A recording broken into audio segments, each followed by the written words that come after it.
পুজোতে ঘোরা ম্যান্ডেটরি, আর আজকে হচ্ছে নবমী, আর বাইরের ওয়েদার কিছুটা এইরকম।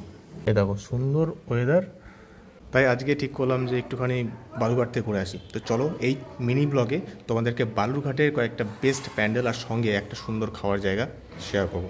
আমি না নিজে রেডি হওয়ার আগে বাইকটাকে রেডি করি, ততক্ষণ আমার ঘামটাম ধরবে, তারপর আরামসে ফ্রেশ হয়ে যাবো, তাই তো। এই চেনটাকে ভালো করে আমি কিন্তু লিপ করে নিচ্ছি। আর তোমরা মাঝখানের তো বলে তেল দাও, তার সঙ্গে ইঞ্জিন অয়েলটা বা গিয়ার অয়েলটা কি করবে, ওই যে ফাঁকগুলো আছে দুই পাশে, ওই ফাঁকগুলোতে অবশ্যই দেবে, তাহলে চেনটা ভালো খেলবে। আচ্ছা, এই ডাবগুলো ছিল হচ্ছে ওই মহাপুর ভোগের ডাব। আমি তো ভাবতে পারিনি যে এই ছোট ছোট ডাবের মধ্যে জল আছে। এই শালা জল আছে তো,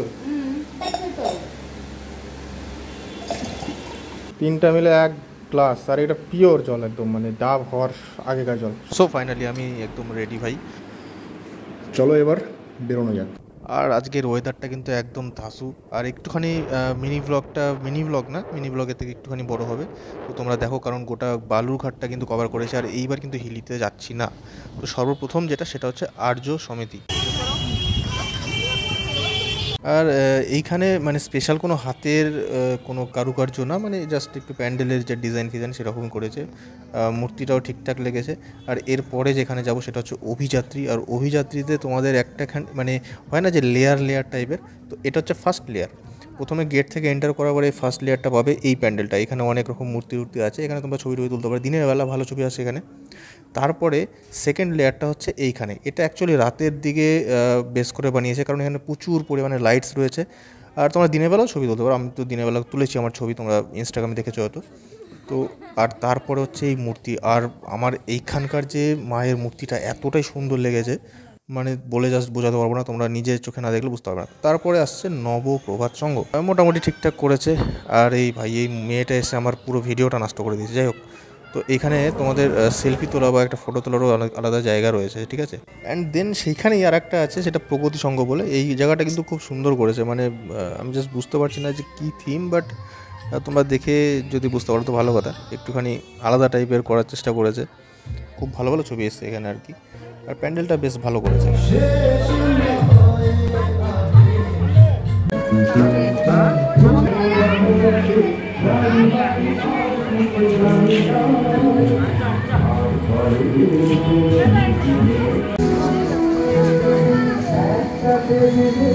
শেষ যেটা দেখলাম সেটা হচ্ছে কচিকলা একাডেমি। এইখানে না 4 চাকা নিয়ে কিন্তু ঢুকতে হবে না, একটু সরু রাস্তাটা খুবই।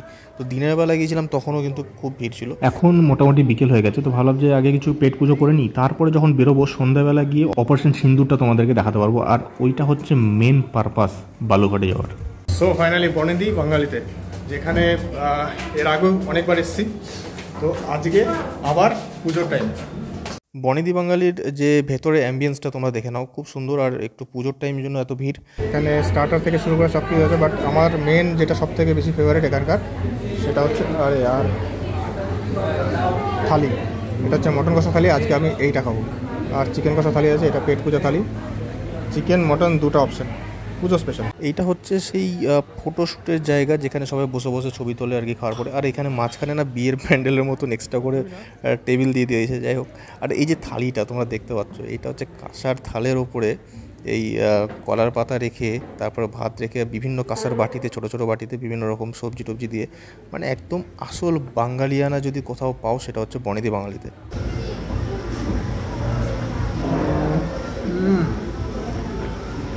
মটনটা দারুণ। আর মোটামুটি 35-40 কিলোমিটার দূরে এসে খাওয়াটা একদম সার্থক।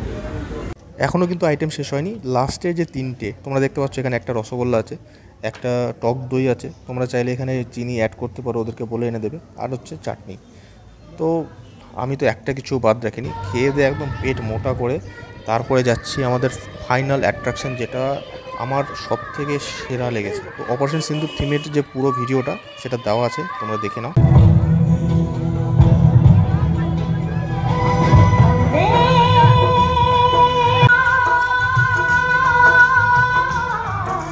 ভেতরে তোমরা এই জিনিসটাকে বলে পুরো ঢাকেশ্বরী, আমি যেটা জানতাম না, তো ওই দিনই শুনলাম। এই ঢাকেশ্বরী মূর্তি বলা হয়, পুরোটা সাদা, আর ভেতরে সমস্ত থার্মোকল দিয়ে তৈরি করেছে আর কি। আর বাইরের তো সব কিছু দেখে শুনে লাস্টে আমাদের এই প্রাণের শহর বালুরঘাট ত্যাগ করলাম।